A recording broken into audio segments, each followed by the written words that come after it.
उत्तर भारत के सैनी समुदाय के इतिहास की बात की जाए तो ये समाज एक महान ऐतिहासिक परंपरा से संबंध रखते हैं। पहले ये मथुरा के निवासी थे। जब महमूद गजनवी हिंदुओं का धर्म परिवर्तन कर रहा था तो उससे लड़ते हुए ये लोग हिमालय की शिवालिक पर्वतमाला तक पहुंच गए। सैनी लोग मुख्यतः हरिद्वार, सहारनपुर से लेकर पश्चिम में वर्तमान पाकिस्तान के सियालकोट तक फैले।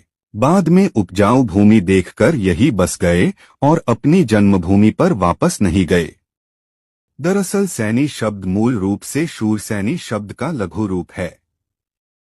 ये जाति पहले शूरसैनी के नाम से पहचानी जाती थी। यूनानी लेखकों ने भी सैनी जाति को शूरसैनी जाति कहा है।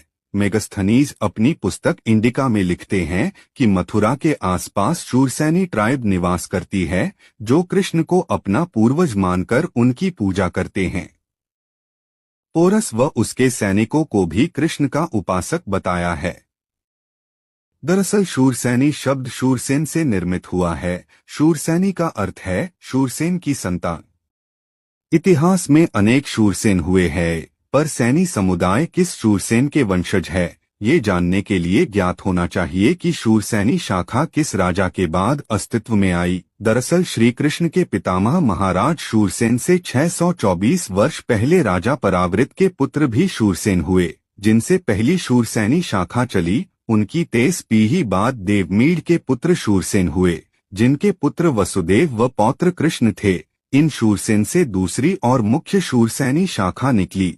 आगे चलकर दोनों शाखाएं एक हो गई और संयुक्त रूप से शूरसैनी शाखा कहलाई। श्री कृष्ण को भी विष्णु पुराण, भागवत पुराण इत्यादि ग्रंथों में शूरसैनी कृष्ण कहकर संबोधित किया गया है। इन्हीं कृष्ण के पितामह महाराज शूरसेन को सैनी वंश का प्रवर्तक कहा जाता है। इसका एक प्रमाण ये भी है कि आज भी अधिकतर सैनी स्वयं को ग्वाले सैनी कहते हैं, जो कि तद्भव होकर गोले सैनी हो गया। ये लोग स्वयं को श्री कृष्ण का वंशज मानते हैं, इसी कारण स्वयं को ग्वाले सैनी बोलते हैं।